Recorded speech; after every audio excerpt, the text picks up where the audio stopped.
Welcome to Around and Around, the OCD Circle. My name is Elizabeth, and I have been living with obsessive-compulsive disorder for over 60 years. I am not a therapist or a member of the medical community. I am just an ordinary person like yourself who will be sharing my thoughts and experiences with you, with the hope that you will feel less alone. If you don't have OCD, I hope you will learn some information that will help you understand this disorder better. Some of the topics I will be covering may be triggering for you as a listener. If so, I apologize in advance. Since I don't know what your triggers are, please refer to the episode summary in the show notes before listening to each episode. If at any time you feel like hurting yourself or ending your life, please call the 988 Suicide and Crisis Lifeline by dialing 988 if you are in the United States. It is open 24 hours a day, and you will be connected with the nearest crisis center to receive immediate counseling and local mental health referrals. Now, on to today's episode.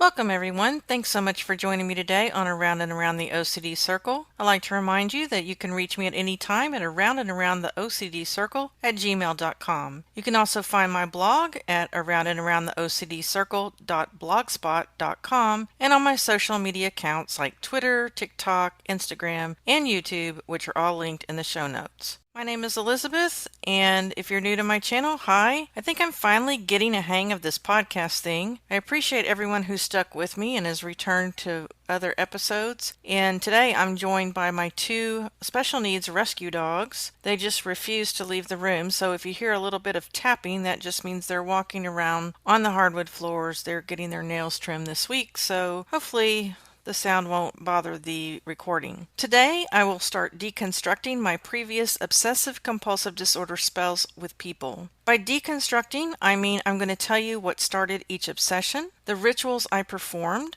and the events that took place during each spell. My memory may be a little fuzzy since some of these obsessions started years ago, but I will try to do my best. And if you haven't already done so, please feel free to listen to my previous episode which explained how my OCD manifests itself through obsessions with people. The obsession spell I'm going to discuss today was definitely not my first obsession, but it is the most significant in many ways. It's the longest spell I've had to date, which was 6 years. It was probably the most intense, and it left the most casualties. It was the loss of my best friend and also the loss of my job. It is also what told me that something was terribly wrong in my life and made me feel the most alone. I believe the medical field failed me during this time, and I also believe this spell led me into an endless abyss that continued for many years. I've told you before that my therapist and I have discovered how my obsessions begin. I don't remember all of them, but I definitely remember this one. It was around 1992, and I was teaching in a private school. My boss's name was Sherry. We all looked up to her as a mother figure. She was absolutely amazing. She had confidence in me as a person and as a teacher. She always backed me up in tough situations with students and parents. She was a confidant about teaching and raising my kids. And for the first time in my life, I felt I was exactly where I needed to be, and I had no desire to ever leave. And there are still teachers in that school to this day who have been there for over 30 years, and I truly thought that I would be there for the rest of my career. Well, one day I walked into the front office, and she and her secretary were talking. Sherry was on her way out the door, and she was dragging a rolling suitcase behind her. And I was trying not to listen, trying not to eavesdrop, but I overheard her say to her secretary that she was on her way to the hospital and that she would call when the test results were in. And I immediately thought the word cancer in my mind. That's it. That's all it took. The obsession loop started. I don't know how long afterwards I started having anxiety associated with this woman. Her office was in a totally different building than my classroom. And I found myself leaving class, leaving the students with my co-teacher several times a day, and I would walk all the way across campus to see if she was in her office. Now, I didn't know at the time, but I was actually checking to see if she was safe. Here's where my memory starts to get very fuzzy. Somewhere along the way, I started actually going into her office when she wasn't there. Things were very informal there. She always left her door open when she was gone. People would go in and out all day for one thing or another, like they would use her phone, they'd go look on her computer, they'd store their purses inside her office. We were almost like a family. And I remember that I would go into her office and just sit in her chair. That's it. Just sit, close my eyes, and relish the quiet. And I don't know how long this went on. 1 week, 1 month, 6 months, I have no idea. But things went downhill from there. Later, when I would go to her office and she wasn't there, I would touch everything I could put my hands on. Her filing cabinet, computer, telephone, photos, stapler, pens, you name it, I touched it. I couldn't stop. This is when I noticed the intrusive thoughts. If I didn't touch everything, she would die. I have absolutely no way to explain out loud to you how bad it got. Now, when I would check on her and she was in her office, I would have to go and sit on the floor cross-legged. And she and I talked about this, and I explained to her, you don't understand. If I don't do this, something bad is going to happen to you. She never told me I was crazy. She never threatened to fire me. She was concerned, of course, but she always let me stay as long as I wanted to. There were times she would leave her office and come back and find me sitting on the floor, cross-legged like a child, crying. Oh, and these were only the things I was doing while I was at work. I did many rituals at home too, while trying to be a wife and a mother to a 2-year-old. I don't know when this next part happened, before or after I had some counseling, but she went on a trip with her family. I told her she could not get on the plane. I was absolutely petrified that the plane was going to crash. I don't like planes. Ugh, I'm scared to death of them. Before she left, she gave me one of her keychains. It was an open metal heart, and she told me to keep it if it would help. 3 fingers of my right hand were wrapped around that keychain the entire time she was out of town. 24 hours a day. I squeezed that damn thing. My fingers bled because the metal was cutting into them. I remember she called when she arrived at the hotel to let me know she'd made it safely, and that meant the world to me, but my grip just didn't loosen until she came back to the office, until she came back to the school. Another thing I remember doing was writing with my left hand and drawing pictures that looked like they'd been drawn by a 5-year-old. And more to that story in just a minute, but hold that thought. Again, my mind is so fuzzy on this, and I may have the timeline wrong, but she suggested I go see a counselor. She had a friend whom I had met and interacted with on a professional level, and she said she would make an appointment for me and she would go with me if that would help. I remember the session just a little bit, but the one thing I really remember that counselor asking me was, "What are the color of your baby girl's eyes?" And I couldn't tell her. And the counselor and Sherry looked at me like I was crazy. And I look back at them and I go, what's the problem? Does everyone know the color of their baby girl's eyes? And they're like, yeah, they do. I also remember telling the counselor, please tell me how to get rid of this obsession. I used the word obsession, but OCD was never mentioned during this session. After that session, somehow they ended up sending me to a hypnotherapist. Sherry waited in the waiting room while I was hypnotized, and this therapist was absolutely nuts. I read terrible reviews written about her years later, which validated my thoughts about her. She started leading me with questions into a place that was absolutely untrue. She would say, "So, you're obsessed with Sherry?" And I'd say, "Yes." You want to hug her, don't you? Yes. You don't ever want to let go, do you? No. Well, she accused me of being in love with Sherry, and then she had the nerve to tell Sherry that. Now, that is breaking patient-doctor confidentiality, number one. I remember once that I wondered to myself if I was in love with Sherry because in my heart at that time I knew I was gay. So one time she was in the office, and I was in the kitchen making a phone call, and I told myself to look down the hall toward the office and look at her. Really look at her to see if there was any attraction at all.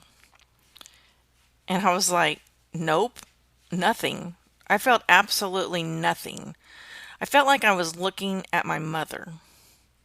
I think if I had felt an attraction to her, I probably would have had some relief because at least I would have known what was going on with me. So I told Sherry all of this, but I didn't tell her the part about me being a closeted lesbian woman. And next, I was sent to a psychiatrist. I'm happy to announce that Around and Around the OCD Circle podcast now has a Facebook page. A private, safe space where we can share our OCD experiences with others. Topics such as obsessions, intrusive thoughts, and rituals will be discussed by members who can relate to one another because we all have one thing in common: obsessive-compulsive disorder. You are not alone. Join us, won't you, on the Around and Around the OCD Circle Facebook page. The link is in the show notes. Hope to see you there.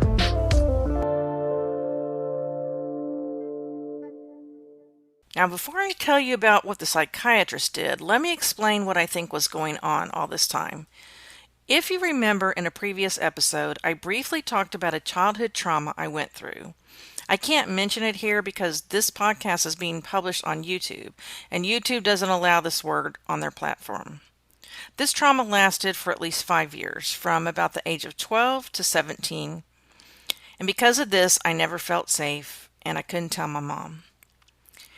I also believe that at some point in my life, something may have happened where I felt like I had been separated from my mom, and I was scared. I don't know if I got lost, I don't know. Or she went somewhere and didn't come back for a while. Now remember, my current therapist and I discovered that my OCD loops start with an unclosed event in time. So I think that when Sherry was on her way to the hospital that day, not telling me what was wrong, things were very uncertain. Her health, her mortality. I was thinking cancer in my mind, and that there was no closure to that event. And it triggered the thoughts of me as a small, scared child being away from my mother, not feeling safe until she came home. That's just what I'm thinking. Now remember when I said I had been writing with my left hand and drawing pictures like a 5-year-old would? Well, somehow this information was relayed to the psychiatrist, and I found myself being tested for multiple personality disorder. And I told the guy, I said, I don't have multiple personality disorder. If you will just tell me how to get over this obsession with my boss, I can get on with my life. And again, obsessive-compulsive disorder was never mentioned in this session. I completed the test, which was grueling emotionally. I remember they drew blood before the test, so I had to fast, and then the test took like 2.5, 3 hours. Plus, I had to drive back to work. Afterwards, I hadn't eaten anything all day, and I fainted in the parking lot when I got out of my car. The gravel just dug itself right into the side of my face, and I was bleeding when I got into the office. The multiple personality disorder test was negative, by the way. Duh. But the conclusion was that I had borderline personality disorder, which is probably a little bit true, but still my OCD was not diagnosed. The National Institute of Mental Health defines borderline personality disorder this way. Quote, borderline personality disorder is a mental illness that severely impacts a person's ability to regulate their emotions. This loss of emotional control can increase impulsivity, affect how a person feels about themselves, and negatively impact their relationships with others. People with borderline personality may experience intense mood swings and feel uncertainty about how they see themselves. Their feelings for others can change quickly and swing from extreme closeness to extreme dislike. These changing feelings can lead to unstable relationships and emotional pain. People with borderline personality disorder also tend to view things in extremes, such as all good or all bad. Their interests and values can change quickly, and they may act impulsively or recklessly. I did exhibit some of those symptoms at that time. And some other symptoms of borderline personality disorder I'm going to tell you now, and I'm going to tell you whether I showed these symptoms or not at that time. Quote, efforts to avoid real or perceived abandonment, such as plunging headfirst into relationships or ending them just as quickly, close quote. No, I don't believe I had that symptom. Quote, a pattern of intense and unstable relationships with family, friends, and loved ones, close quote. No, I don't believe I showed that symptom. Quote, a distorted and unstable self-image or sense of self, close quote. Yes, I definitely had a distorted view of myself. Quote, impulsive and often dangerous behaviors such as spending sprees, unsafe sex, substance abuse, reckless driving, and binge eating. Please note, if these behaviors happen mostly during times of elevated mood or energy, they may be symptoms of a mood disorder and not borderline personality disorder. Close quote. No, I didn't demonstrate any of those. Quote, self-harming behavior, such as cutting, close quote. No, I didn't hurt myself. Quote, recurring thoughts of suicidal behaviors or threats, close quote. Yes, I definitely thought of suicide a lot. Quote, intense and highly variable moods, with episodes lasting from a few hours to a few days, close quote. Yes, I definitely had that symptom. Quote, chronic feelings of emptiness, close quote. Yes, I had that symptom. Quote, inappropriate, intense anger or problems controlling anger, close quote. Maybe a little bit. I did show some anger during this spell. And the last one, quote, feelings of dissociation such as feeling cut off from yourself, observing oneself from outside one's body, or feelings of unreality, close quote. Yes, I definitely dissociated during this OCD spell. Okay, so I went on Prozac soon after that, but I went to a different doctor. I also started seeing a counselor. She's the one that I've mentioned to you before who just nodded and agreed with me all the time. I saw her for 11 years. Things just never got better. OCD was never mentioned. And I think a lot of that is because at that time, the medical community was viewing OCD behavior as more tangible, like turning stoves off and on, locking and relocking doors, washing and rewashing hands, much like the Jack Nicholson character we see in the movie As Good as It Gets. It would be many years before I was finally diagnosed with OCD, and I'm going to talk about that in a later episode, and I got the help I needed. In the meantime, I had another baby, and I struggled through it. Sherry was very supportive, and I tried my best to leave her alone. I gave her her keychain back, and I lied, and I told her I didn't need it anymore. But I realized years later that by suppressing my emotions and actions for another couple of years, I was getting worse on the inside, even though I looked better on the outside. There were times when she would ask me how I was doing, and I would actually say, just leave me the hell alone. I also lost my best friend of 5 years as a consequence of this obsession. I talked about that in a previous episode. I wrote her a letter telling her I was jealous of her as a teacher and a mother. I have no idea where any of those thoughts came from, but she dropped me like a rock. I couldn't concentrate. I didn't enjoy my job anymore. Didn't enjoy my family life anymore. I became suicidal, and I had a toddler and a 4-year-old at this time. So I decided to resign my position. I didn't know what else to do. I thought if I removed myself from the school and I didn't see Sherry every day, that the symptoms would go away. They did not. I was being my own doctor because no doctor knew what to do. Sherry cried when I turned in my resignation, but she knew I felt that I had no choice. Things just could not go on like that any longer. And it was several years later, after 6 long years, a new obsession took over. I can't even remember which one, but I was free at last from this obsession with Sherry, and I was so glad when it was over. I wish I knew then what I know now, that closure to events is very important to my mental health. It would have saved a lot of pain and suffering for me and a lot of other people. I wish I could remember the events that started every single one of my obsessions, but too much time has passed and I simply cannot remember. But the important thing is that I know it now, and I do my very best to close every single event I possibly can to hopefully be obsession free for a while. I saw Sherry several times later on.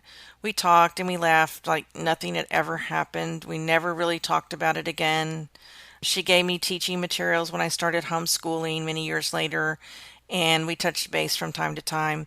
But I will always be thankful that she never made me feel like I was crazy, truly wanted to help me, and she really never gave up on me. She had every reason to fire me. I haven't seen her in about 20 years now, but she's still around, and I did write her when I was finally diagnosed, so she knows that there is a name for what I have. Obsessive-compulsive disorder. I have it. You do too. We are alike, you and me. I am in your corner because I have been through it. I'm still in this mess, and so are you. But you can get through this. We can. Find a support system. You deserve one. You are living in a time right now where the medical community has the tools to help you.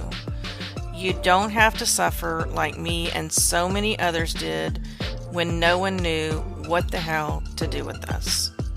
And I'm in your corner. If you would like to tell your story in one of my future episodes, you can be completely anonymous on air. I look forward to speaking with you on my next episode of Around and Around the OCD Circle. Until then, take good care of yourself because you are worth it.